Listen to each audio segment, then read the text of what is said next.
Hello students, स्वागत है आपका एक बार फिर हमारे ऑनलाइन प्लेटफॉर्म पर। जैसा कि प्रीवियस क्लास में सॉल्यूशन की 2 क्लासेस में हमने कुछ कंसंट्रेशन टर्म्स देखे, मोलारिटी के बारे में पढ़ा, फिर नेक्स्ट मोलारिटी को देखा, है ना, कि मोलारिटी कैसे कैलकुलेट होती है, मोलारिटी को कैसे बताया जाता है। नाउ थर्ड टर्म जो था हमारा नॉर्मेलिटी, नॉर्मलता जिसको बोलते हैं, उसको आधा पढ़ चुके थे। आज की क्लास वहीं से स्टार्ट करेंगे, नॉर्मेलिटी से। तो डेफिनेशन और फॉर्मूला डिस्कस कर चुके थे। अब जो नेक्स्ट थिंग है वो क्या, कि जो नॉर्मेलिटी है इसके लिए कुछ और भी पढ़ना पड़ता है। जैसे डेफिनेशन मैंने बता दी, क्या बता दी, कि मेरे पास क्या होनी चाहिए, ग्राम इक्विवेलेंट होने चाहिए। नंबर ऑफ ग्राम इक्विवेलेंट किस में डिसॉल्व होंगे, सॉल्यूशन में डिसॉल्व होंगे। तो आप कैसे कैलकुलेट करते थे नॉर्मेलिटी को, जस्ट थोड़ा सा रिवाइज करते हैं। नॉर्मेलिटी इक्वल टू होता है नंबर ऑफ ग्राम इक्विवेलेंट किसके, सॉल्यूट के। ऑलवेज रिमेंबर कंसंट्रेशन कैसे कैलकुलेट हो रहा है, सॉल्यूट का किसके रिस्पेक्ट में, सॉल्यूशन के रिस्पेक्ट में। तो number of gram equivalent of solute, और ये सॉल्यूट किस में डिसॉल्व होनी चाहिए, ये होनी चाहिए सॉल्यूशन में। तो नीचे क्या आ जाएगा, वॉल्यूम ऑफ सॉल्यूशन। क्या पढ़ी थी डेफिनेशन, ऐसे ही डेफिनेशन पढ़ी थी जिसमें लिखा था 1 लीटर विलियन में घुले हुए विलेय के ग्राम सूत्र की संख्या, है ना, ग्राम तुल्यांकों की संख्या। हिंदी में क्या बोलते हैं, ग्राम तुल्यांकों की संख्या। ये देखा था कल, बट इसके लिए आप जानते हैं ग्राम इक्विवेलेंट निकालने पड़ेंगे मुझे पहले। तो नंबर ऑफ ग्राम इक्विवेलेंट निकालने के लिए क्या किया था मैंने, नंबर ऑफ ग्राम इक्विवेलेंट निकालने के लिए सिंपल सा, जो गिवन मास है उस गिवन मास को कैसे डिवाइड कर दिया था, गिवन मास डिवाइडेड बाय, देखिए नंबर ऑफ मोल निकालना होता था तो मैं डिवाइडेड बाय मोलर मास करता था। अभी नंबर ऑफ ग्राम इक्विवेलेंट निकालने हैं तो मैं divided by gram equivalent mass करूंगा। मास या वेट आप बोल सकते हैं। तो नीचे क्या आ जाएगा, ग्राम इक्विवेलेंट वेट आ जाएगा। ओके, नाउ व्हाट नेक्स्ट, कि मुझे ये भी नहीं पता कि ग्राम इक्विवेलेंट वेट क्या है, किसी कंपाउंड का ग्राम इक्विवेलेंट वेट क्या है, तो मुझे ये भी फाइंड आउट करना पड़ता है। फिर मैंने देखा था ग्राम इक्विवेलेंट वेट कैसे फाइंड आउट होता है।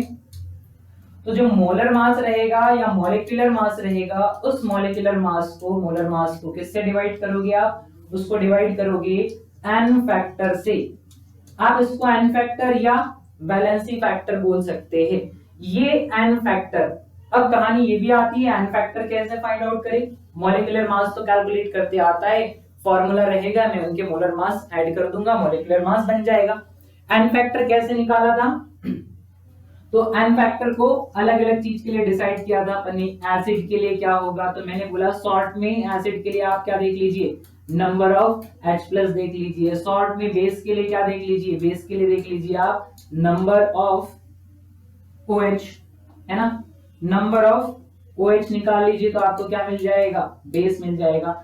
हालांकि सारे केसेस में करेक्ट नहीं होता है, कुछ केसेस में आपको रिप्लेसेबल देखना पड़ता है कि कितने रिप्लेस कर सकते हैं, या उसको न्यूट्रल करने के लिए कितने OH चाहिए, H को न्यूट्रल करने के लिए, ऐसे भी काउंट होता है।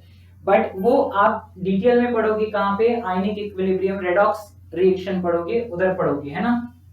नाउ सॉल्ट के लिए क्या करता था मैं, सॉल्ट के लिए नंबर ऑफ एनायन या कैटायंस देख लेता था। क्या देख लेता था, नंबर ऑफ एनायंस या कैटायंस। ओके, अब कोई सा भी कंपाउंड मेरे पास गिवन हो, उसमें एनायन कैटायन होंगे या तो फिर H और OH होगा। तो इन 3 नेचर में मैंने n फैक्टर निकाला, मॉलिक्यूलर मास को किससे डिवाइड कर दिया, n फैक्टर से डिवाइड कर दिया। क्या मिल गया मुझे, ग्राम इक्विवेलेंट वेट। उस ग्राम इक्विवेलेंट वेट को उठाया और गिवन मास को फिर ग्राम इक्विवेलेंट वेट से डिवाइड कर दिया। फाइनली मेरे पास क्या आ गया, नंबर ऑफ ग्राम इक्विवेलेंट। अब इस नंबर ऑफ ग्राम इक्विवेलेंट, जैसे मोल निकल के आता था वैसे ही ग्राम इक्विवेलेंट निकल के आया, उसको उठाकर रख दूंगा मैं इस फॉर्मूले में, है ना, नीचे रख दूंगा सॉल्यूशन का वॉल्यूम किसमें, लीटर में, और क्या आ जाएगा, आंसर। तो ये प्रोसेस थी नॉर्मेलिटी निकालने की। अब जैसे मोलारिटी में अपन ने देखा था क्या होगा, कि वाटर को और ऐड किया जाएगा या सॉल्वेंट का अमाउंट ऐड किया जाएगा तो क्या नॉर्मेलिटी भी बदलेगी? जी हाँ, इसी कॉन्सेप्ट पे बात हो रही है कि जैसे ही आप सॉल्यूशन के अंदर सॉल्वेंट का जो कंटेंट है, लीटर है, उसको बढ़ाओगे, सॉल्वेंट बढ़ाया जाएगा, वॉल्यूम ऑफ सॉल्यूशन इंक्रीज किया जाएगा, तो उसकी नॉर्मेलिटी बदलेगी। उसी के लिए पढ़ना है हमें क्या? नॉर्मेलिटी की इक्वेशन, इक्वेशन ऑफ नॉर्मेलिटी। ठीक है, नॉर्मलता का समीकरण। सिमिलर वही केस है, वही सारी चीजें है। मींस आपके पास जो ग्राम इक्विवेलेंट के नंबर आए हैं वो चेंज नहीं हो रहे हैं। नंबर ऑफ ग्राम इक्विवेलेंट कैसे है आपके पास? सेम है। तो नंबर ऑफ ग्राम इक्विवेलेंट का एक फॉर्मूला क्या बन जाएगा मेरे पास? मुझे पता है नॉर्मेलिटी इक्वल टू क्या हो रहा है? नॉर्मेलिटी इक्वल टू हो रहा है नंबर ऑफ ग्राम इक्विवेलेंट, और नीचे क्या आ रहा है? नीचे आ रहा है वॉल्यूम। तो वहां से number of gram equivalent equal to क्या बन जाएगा? नॉर्मेलिटी इनटू वॉल्यूम बन जाएगा। ओके क्या? अब जैसे ही सॉल्यूशन में आप सॉल्वेंट ऐड कर रहे हो, सॉल्वेंट का अमाउंट बढ़ाया जा रहा है या कम किया जा रहा है, ठीक है? तो सॉल्वेंट का अमाउंट बढ़ भी सकता है, कम भी हो सकता है। सॉल्वेंट का अमाउंट बढ़ाएंगे, कम करेंगे तो उससे नॉर्मेलिटी चेंज होगी। क्यों? क्योंकि सॉल्वेंट को बदलने पर वॉल्यूम बदल जाएगा, पर एक चीज कांस्टेंट रहेगी। वो क्या रहेगी? Number of gram equivalent. तो जब आप दो कंडीशन को कंपेयर करोगे तो आपके पास जो इक्वेशन बनकर आएगी, जैसे कल किया था लास्ट क्लास में, N1V1 इक्वल टू क्या हो जाएगा? N2V2 हो जाएगा। और यही बन जाएगी क्या? Equation of normality. जैसे मोलारिटी के लिए था, सिमिलर किसके लिए है? नॉर्मेलिटी के लिए है। अब पहले कंडीशन में आपको वॉल्यूम गिवन होगा, नॉर्मेलिटी गिवन होगी। दूसरे में बोलेगा अगर इतना वाटर या अदर सॉल्वेंट ऐड किया जाता है तो नॉर्मेलिटी कितनी हो जाएगी। जैसे मोलारिटी का रिलेशन था वैसे ही नॉर्मेलिटी का है। समझिए, ये सारे फैक्टर, सारे टर्म जो कंसंट्रेशन बता रहे हैं, उनमें एक ही ऐसा टर्म है जो वॉल्यूम पर डिपेंड नहीं करता, और वो कौन है? वो है मोलारिटी। मोलरता वॉल्यूम या आयतन पर निर्भर नहीं करती। तो जो एक्यूरेसी मिलेगी, मुझे एक्यूरेट आंसर मिलेगा, वो सबसे ज्यादा एक्यूरेट आंसर किससे मिलेगा? मोलारिटी से। ध्यान रखना इस बात को, क्वेश्चन बनता है ऐसा, इनफैक्ट बना हुआ है क्वेश्चन प्रीवियस ईयर में, जिसमें आपसे पूछा गया है कि किस टर्म से कैलकुलेशन किया जाए कंसंट्रेशन का कि आपको एक्यूरेट आंसर मिले, है ना, ज्यादा सटीकता से आंसर करने वाला। वो कौन है? मोलारिटी है। क्यों? क्योंकि उसमें वॉल्यूम नहीं आता है, और वॉल्यूम नहीं है तो टेम्परेचर कम ज्यादा हो, सॉल्यूशन पे कोई इफेक्ट, ये सॉरी सॉल्यूशन बोल रहा था, कंसंट्रेशन पर कोई इफेक्ट नहीं होगा। ठीक है, चलिए मान लेते हैं आपके पास एक बीकर है, उसमें वॉल्यूम है कितना? 2 लीटर वॉल्यूम है, लेड की वाटर ही है। अब इस वाटर में क्या? एक सॉल्यूट मिलाया जाता है, वाटर इज सॉल्वेंट, है ना। इसमें क्या मिलाया जाता है? एक सॉल्यूट मिलाया जाता है। तो उसके कुछ like number of gram equivalent है, 1 है, 2 है, डजंट मैटर, कुछ ग्राम इक्विवेलेंट उसमें डाले जाते हैं। तब उसकी नॉर्मेलिटी कितनी है? उसकी नॉर्मेलिटी है 3n। ओके, उसमें क्या डाले मैंने? नंबर ऑफ ग्राम इक्विवेलेंट डाले, तो उसकी नॉर्मेलिटी कितनी हो गई? 3n। अब क्वेश्चन में आपको बोला जा रहा है क्या कि इसी सॉल्यूशन में 1 लीटर वाटर एक्स्ट्रा जोड़ दिया जाता है या 2 लीटर वाटर ऐड कर दिया जाए। क्या बोल रहा हूं मैं कि इसी सॉल्यूशन में क्या किया जाए? 2 लीटर वाटर और ऐड कर दिया जाए। 2 लीटर जैसे ही आप डालते हो 2 लीटर वाटर, क्या होगा? वॉल्यूम इंक्रीज हो जाएगा, और वॉल्यूम बढ़ा तो नॉर्मेलिटी डेफिनेटली बढ़ेगी। कैसे कैलकुलेशन होगा? बहुत आसान है। आप N1 पहली कंडीशन को मान लोगे और N2V2 कौन सा हो जाएगा? दूसरी कंडीशन। क्या रखना है, कैसे रखना है? तो वही पहले नॉर्मेलिटी कितनी थी? 3 थी। ओके, वॉल्यूम कितना था? स्टार्ट में 2 लीटर था, तो मैंने यहाँ लिख दिया क्या? 3 into 2 litre equal to N2। तो मुझे बताना है कि बाद में नॉर्मेलिटी क्या होगी जब मैं उसमें पानी डाल दूंगा। कितना पानी डाला जा रहा है? 2 लीटर। तो वॉल्यूम कितना हो जाएगा? फिर से गलती नहीं करना, 2 लीटर वॉल्यूम नहीं होगा, कितना होगा? 2 पहले से था और 2 लीटर आपने और डाल दिया है, तो ओवरऑल 2 + 2 कितना लीटर हो जाएगा? 4 लीटर हो जाएगा। तो यहाँ कितना रखूंगा मैं? 4। नाउ 4 को इस तरफ आने दो, ये कितना हो जाएगा? 6 और ये आ जाएगा डिवाइड में कितना? 4 इक्वल टू N2। नाउ इसको कट करोगे तो आपको मिलेगा क्या? N2 equal to 1.5 N। मतलब सेकंड जो सॉल्यूशन बनता है जिसमें आप 2 लीटर एक्स्ट्रा सॉल्वेंट मिला रहे हो, उसकी नॉर्मलिटी कितनी हो जाएगी? 1.5 N हो जाएगी। N नॉर्मलिटी के लिए यूज किया जाता है ना? ग्राम इक्विवेलेंट पर लीटर को शॉर्ट में क्या बोलते हैं? कैपिटल N बोलते हैं। तो ये सिंपल सी थिंग थी किसके बारे में? नॉर्मलिटी इक्वेशन के बारे में। रिमेंबर दैट दो सॉल्यूशन को मिक्स नहीं कर रहे हम। क्या बोला मैंने? दो सॉल्यूशन को मिक्स नहीं किया जा रहा है। ओके, उसी सॉल्यूशन में एक्स्ट्रा सॉल्वेंट ऐड किया जा रहा है, तभी आप क्या लगाओगे? नॉर्मलिटी इक्वेशन लगाओगे। डन। नाउ नेक्स्ट, अगला नेक्स्ट कॉन्सेप्ट पे चलते हैं।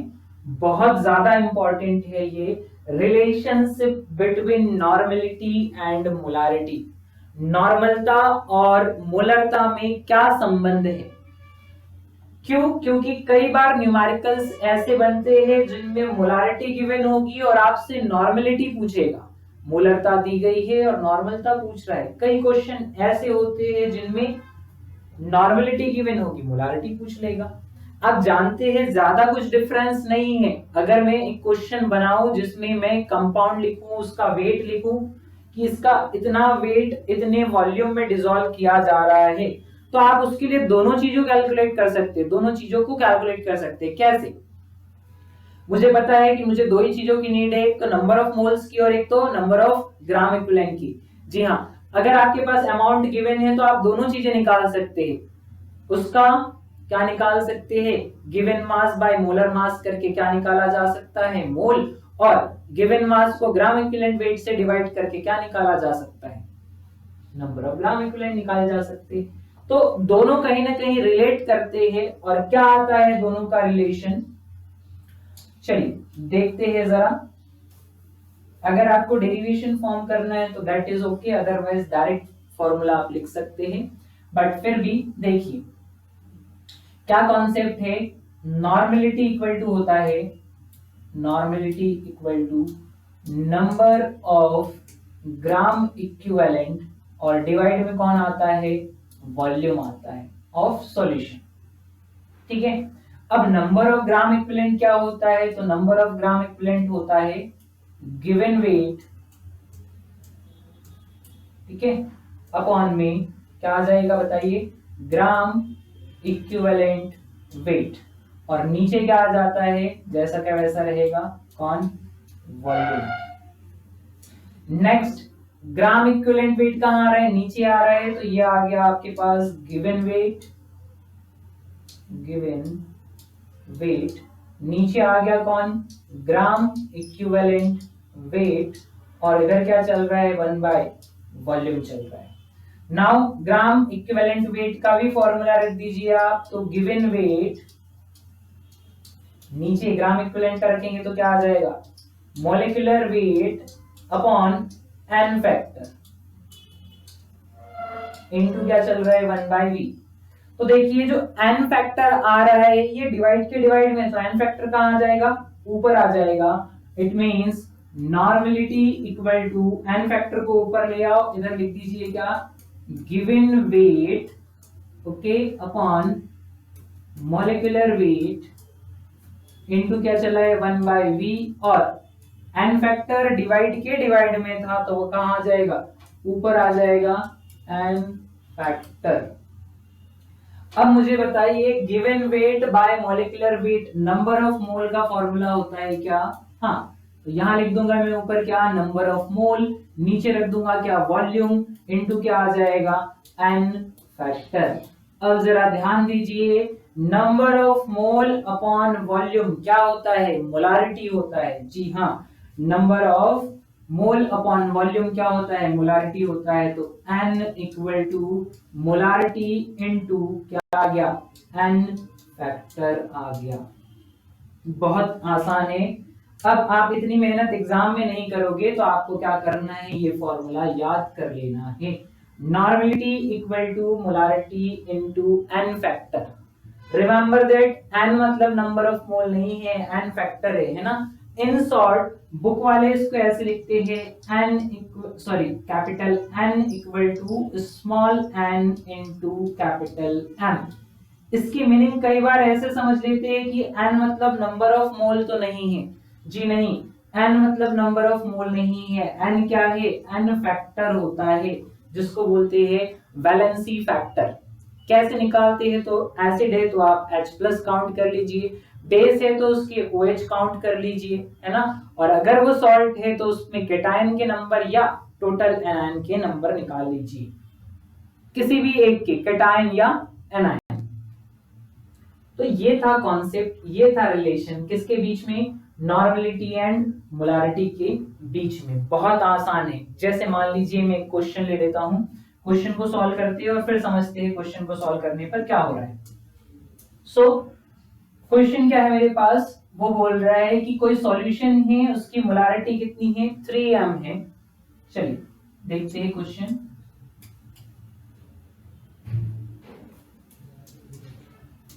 The molarity of NaCl solution is 2m। Simple question है, देखिए क्या लिखा है, the molarity of NaCl solution is 2m, then its normality will be। एकदम इजी क्वेश्चन है। क्या बोल रहा है कि अगर NaCl के विलयन की मोलरता कितनी है, 2m है, तो उसकी नॉर्मलता कितनी होगी।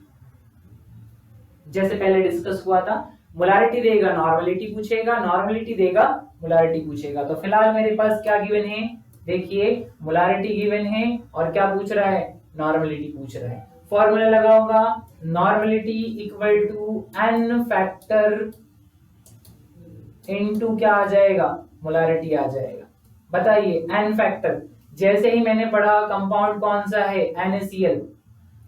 इस NaCl को ब्रेक डाउन करेंगे, NaCl कैसे ब्रेक होता है, Na प्लस और Cl माइनस। तो मेरे पास केटायन कितना है, 1, मेरे पास एनायन कितना है, 1, तो इसका एन फैक्टर भी कितना हो जाएगा, या तो केटायन ले लीजिए या तो एनायन ले लीजिए, तो एन फैक्टर हो गया कितना, 1।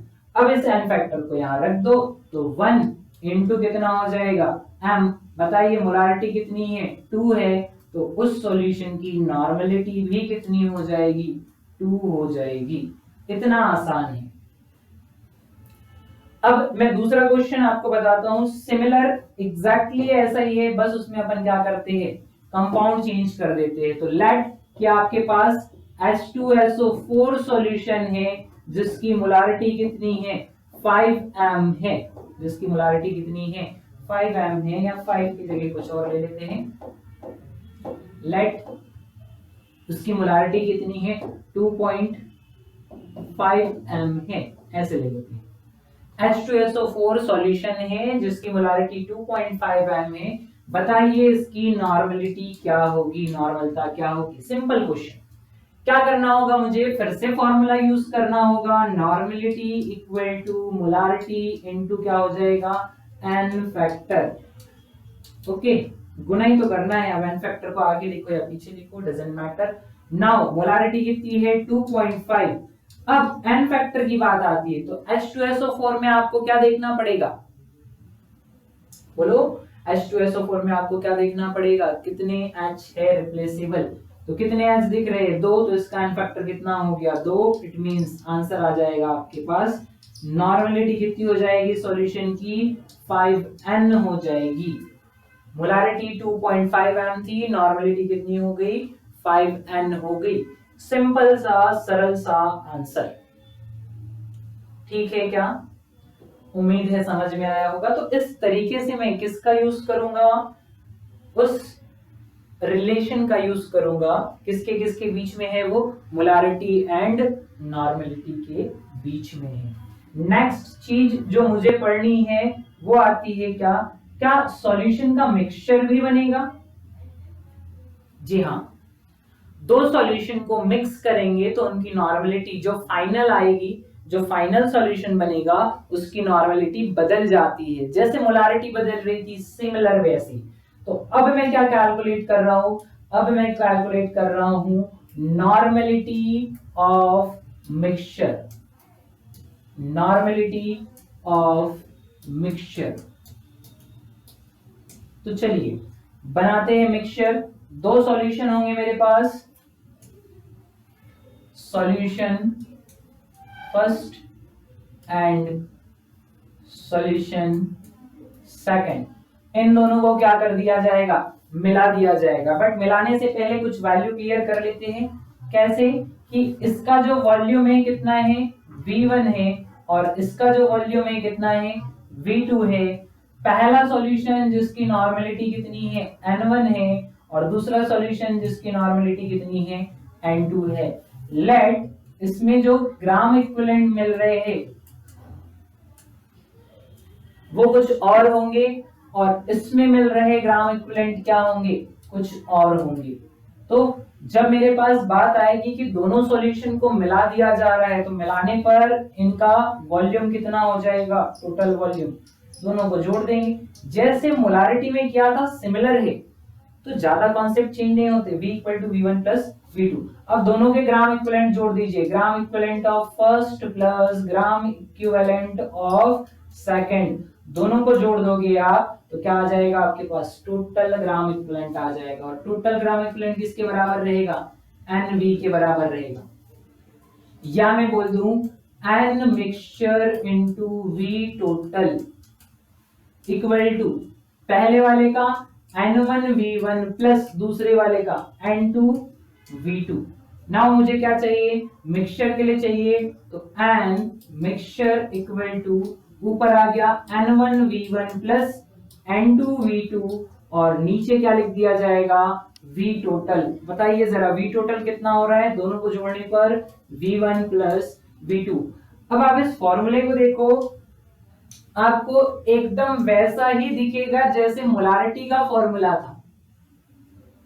बिल्कुल देखिए एक बार, वैसा ही है सेम जैसा molarity, M1 V1 plus M2 V2 upon V1 plus V2। ये था मोलारिटी में, M की जगह यहाँ 1 आ रहा है, N आ रहा है। सिमिलर अगर तीन सॉल्यूशन मिलेंगे तो क्या हो जाएगा, तीन सॉल्यूशन के लिए फॉर 3 सॉल्यूशन क्या हो जाएगा, N mixture equal to N1 V1 plus N2 V2 plus N3 V3, और नीचे तीनों के वॉल्यूम आप जोड़ देना ऐसे, V1 V2 V3।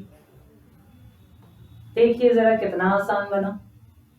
तो जो मोलारिटी के साथ हो रहा था सिमिलर इसके साथ होगा, वही का वही आएगा। कैलकुलेशन करते हैं एक, है ना, देखते हैं सही जा रहे नहीं जा रहे। तो जैसे मोलारिटी बीच का आंसर आ रहा था कि एक की मोलारिटी 1m है, दूसरे की मोलारिटी 3m है, दोनों को मिक्स करेंगे तो 1 और 3 के बीच का आंसर आ रहा था, वैसे ही अभी भी आंसर एग्जैक्टली उसी वे में आना चाहिए। तो मैं दो सॉल्यूशन ले लेता हूं। लेट मेरे पास कौन सा है, HCl का सॉल्यूशन है जो कितना है, 2 लीटर सॉल्यूशन है, और इसकी जो नॉर्मेलिटी है वो कितनी है, नॉर्मेलिटी है इसकी 3n।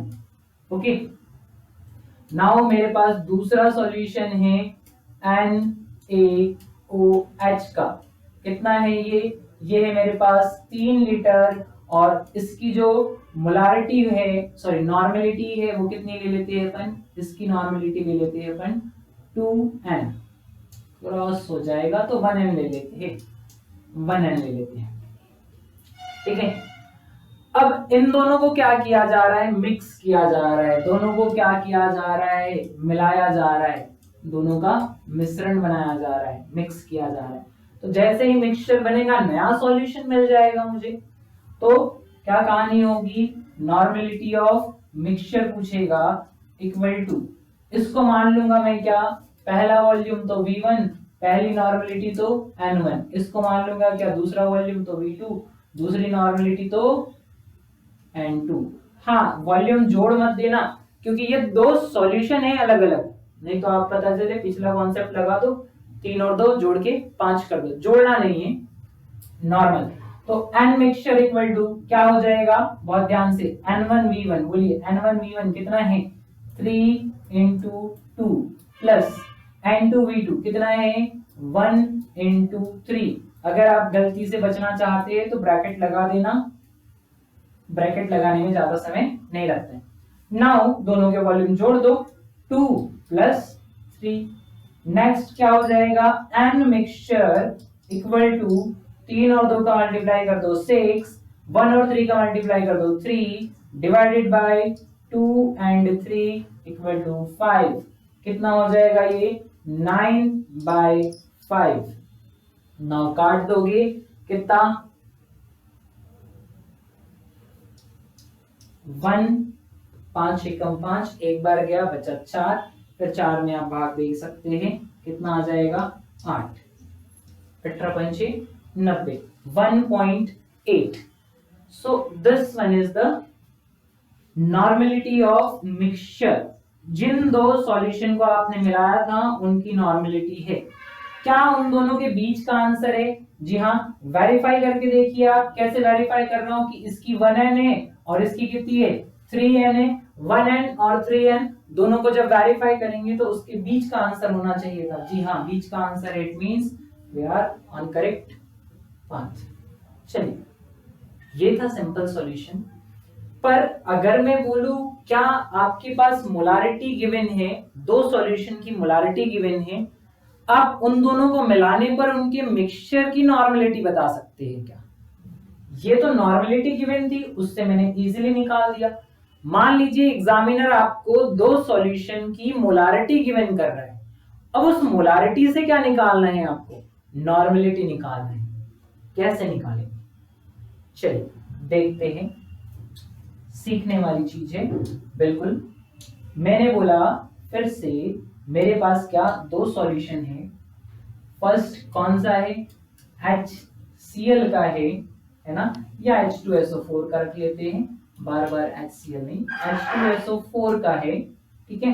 कितना है सॉल्यूशन, 2 लीटर है और इसकी मोलारिटी कितनी है, 2m है। दूसरा सॉल्यूशन मेरे पास कौन है, NaOH का है, ओके, कितना है, 4 लीटर है और इसकी मोलारिटी कितनी है, 3m है, ठीक है। कॉन्सेप्ट क्या है, 4 लीटर, हाँ 4 लीटर ले सकते हैं, या आपको ज्यादा लेना है 4 लीटर 6 लीटर तो 4-6 भी कर सकते हैं, ऐसा नहीं छोटी वैल्यू लेके चल रहे। लीटर में तो आप कुछ भी ले सकते हैं, मोलारिटी में भी वैल्यू ले सकते हैं नहीं। तो लेट 4 लीटर था और ये कितना था, 6 लीटर था, ये कॉन्सेप्ट, ठीक है। तो 4 litre solution 2m, 6 litre solution 3m। Now वो क्या बोल रहा है कि जो मिक्सचर बनता है इन दोनों का, उनका क्या कैलकुलेट करना है, calculate the normality of mixture. इन दोनों का क्या बनाइए, मिश्रण, और उसका क्या ज्ञात कीजिए, नॉर्मलिटी, नॉर्मलता ज्ञात कीजिए। पहले मिश्रण बना लीजिए फिर नॉर्मलिटी ज्ञात करिए। कैसे सॉल्व होगा, तो सिंपल है, मेरे पास मोलारिटी गिवन है, मैं पहले मोलारिटी को किस में कन्वर्ट कर दूंगा, नॉर्मलिटी में, और फिर यही फॉर्मूला वापस से लगा दूंगा। तो क्या ऐसा नहीं कि आप जल्दबाजी में डायरेक्ट वैल्यू रख दे रहे हो जैसे पिछले क्वेश्चन में किया था, नहीं, वो N1 और N2 थे, ये N नहीं है, नॉर्मलिटी नहीं है, क्या है, मोलारिटी है। तो पहले मुझे मोलारिटी को किस में कन्वर्ट करना पड़ेगा, नॉर्मलिटी में कन्वर्ट करना पड़ेगा, और उसके बाद फिर क्वेश्चन सॉल्व होगा। तो चलिए स्टार्ट करते हैं फटाफट बिना किसी देरी के। तो मुझे निकालना है कौन, पहले सॉल्यूशन का N1 निकालना है। तो N1 इक्वल टू क्या हो जाएगा, N फैक्टर इनटू M1। बताइए, पहला सॉल्यूशन ये है तो इसका M क्या कहलाएगा, M1 कहलाएगा। M फैक्टर कितने H दिख रहे हैं आपको, 2 H दिख रहे हैं, तो 2 इंटू M1 कितना है, 2 है। चलिए फटाफट से कितना हो गया, 4। तो N1 की वैल्यू कितनी आ गई आपके पास? 4 आ गई है। ऐसे ही आपको किसके लिए निकालना है? सेकंड के लिए। बोलिए N2 इक्वल टू क्या होगा? फिर से अगेन n फैक्टर इनटू क्या हो जाएगा? m2। m2 मतलब दूसरा सॉल्यूशन, इसकी बात हो रही है। बोलिए n फैक्टर कितना हुआ है? इसके पास 1 है तो 1 इनटू m2 कितना दिया है? 3m दिया है। 3 से मल्टीप्लाई कर दूंगा तो n2 इक्वल टू कितना आ जाएगा? 3 आ जाएगा। मैंने क्या निकाल लिया? n1 और n2 निकाल लिया। अब इन n1 और n2 जैसे ही मेरे पास आते हैं, क्योंकि वॉल्यूम तो नहीं बदलेगा ना, वॉल्यूम तो वॉल्यूम होता है, 6 और 4 को मिला रहे हैं बस। आप मोलारिटी डायरेक्ट नहीं रख सकते थे, आपको क्या निकालना था? नॉर्मेलिटी निकालना था पहले, है ना। तो ये नॉर्मेलिटी निकाल ली मैंने। अब मेरे पास जो फॉर्मूला है मैं उसको लगा सकता हूँ। मिक्सचर इक्वल टू क्या होता है? n1 v1 plus n2 v2 upon क्या लिख दूंगा मैं? v1 plus v2। Now next n mixture equal to n1 कितना है मेरे पास? 4 है। v1 कितना है मेरे पास? 4 है। प्लस n2 कितना आया मेरे पास? 3 आया। इनटू कितना है इधर? सॉरी इधर नहीं, v2 चाहिए ना, 6 लीटर, यहाँ 6 रख दो। क्या डिवाइड में कितना आ जाएगा? v1 plus v2। तो ये पहला और ये दूसरा, 4 प्लस 6 क्या मिलेगा? n मिक्सचर इक्वल टू कितना हो जाएगा? 16 प्लस 6 दिया 18, ठीक है। और 6 4 कितना हो गया? 10। इसको सॉल्व करोगे फाइनली n मिक्सचर तो कितना आ जाएगा आपके पास? 20। और ये हो जाएगा कितना? 34। और नीचे कितना है? 10। सॉल्व करूंगा तो कितना हो जाएगा? 3.4 n। तो नॉर्मलिटी कितनी आ गई? 3.4 n आ गई। किसकी? मिक्सचर की। इस प्रकार से क्वेश्चन आपका सॉल्व होगा। This is the complete solution of this question. थोड़ा आराम से पढ़ने हैं, ऐसा नहीं कि फटाफट से वैल्यू मिली और रख दो और आंसर ना। थोड़ा ध्यान दे कि आपको गिवन तो डेटा सही किया है ना। आप जैसे ये फॉर्मूला लगा रहे हो तो इसमें यहाँ n लिख रहे हो। अब n लिख रहे हो तो आपको n चाहिए ना, आप m थोड़े रख सकते हो डायरेक्ट। ओके, तो थोड़ा ध्यान दे और इस तरीके से कैलकुलेशन करोगे।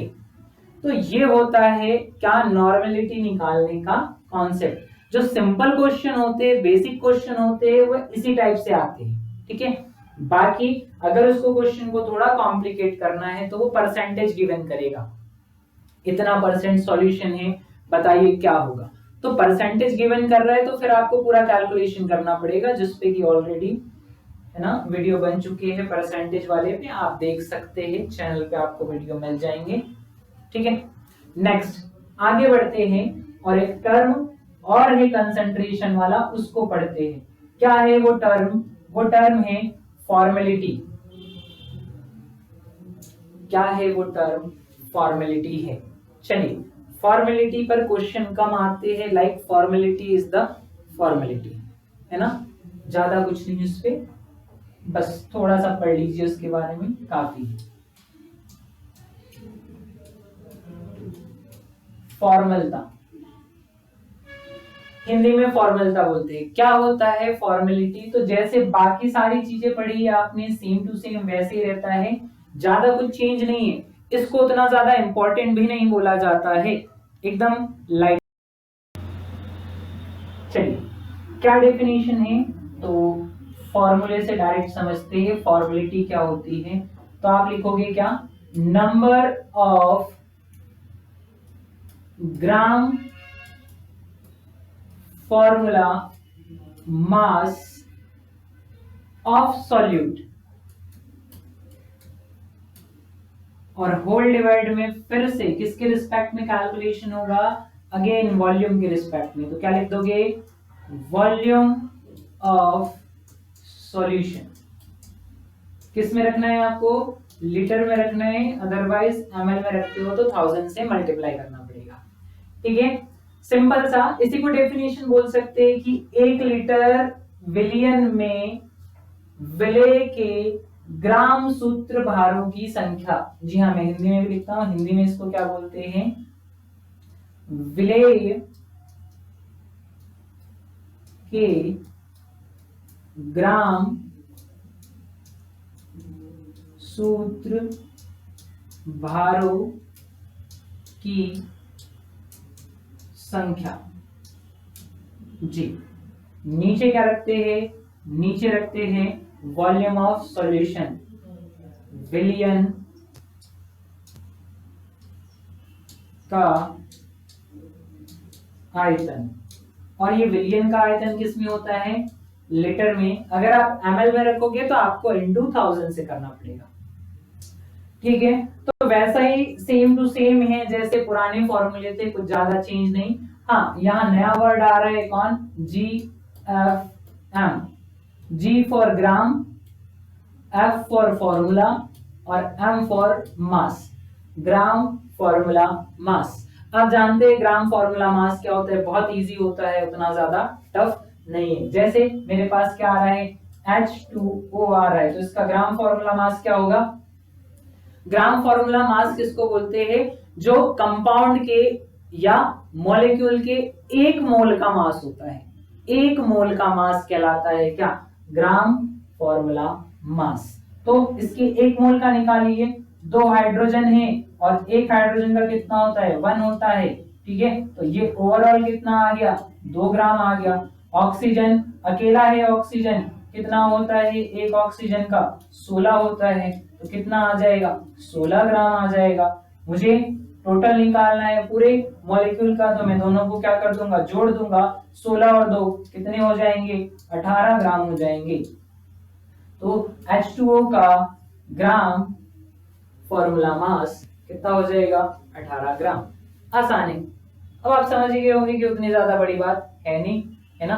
Number of gram formula mass कैसे निकालूं, जी हाँ, ये बात है, number of gram formula mass कैसे निकालूं। तो मैं बोल दूं आपको सिंपल, जैसे आप नंबर ऑफ मोल निकाल रहे थे वैसे ही निकालिए, क्योंकि नंबर ऑफ मोल में भी मुझे किससे डिवाइड करना पड़ता था, मोलर मास से। और मोलर मास और ये देखिए आप जरा ग्राम फॉर्मूला मास दोनों कैसे आ रहे हैं, सेम आ रहे हैं।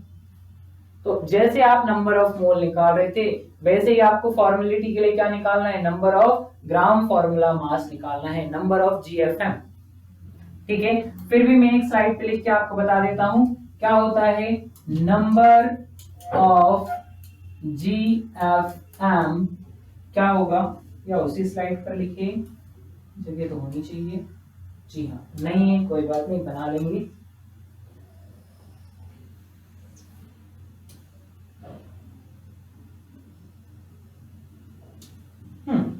चलिए देखिए, नंबर ऑफ GFM ग्राम सूत्र भारों की संख्या कैसे निकलती है।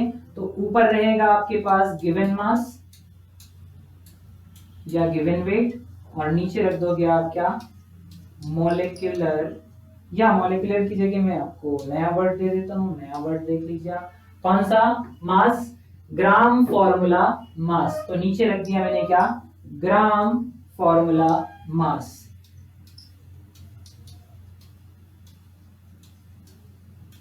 और ग्राम फॉर्मूला मास किसके बराबर होता है, मोलर मास के बराबर होता है। अगर मोलर मास के बराबर है तो फिर आपको कोई समस्या आएगी नहीं।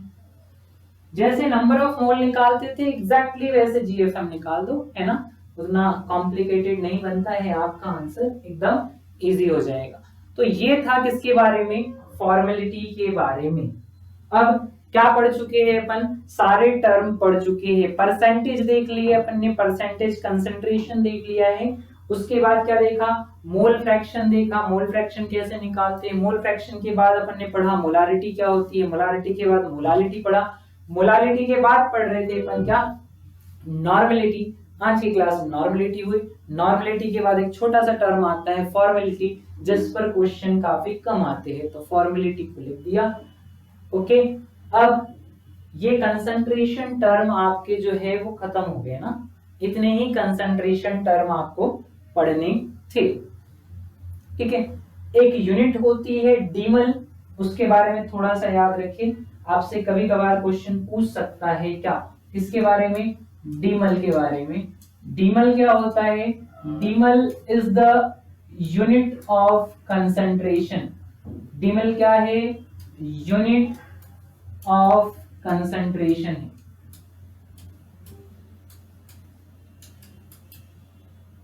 सांद्रता की इकाई है।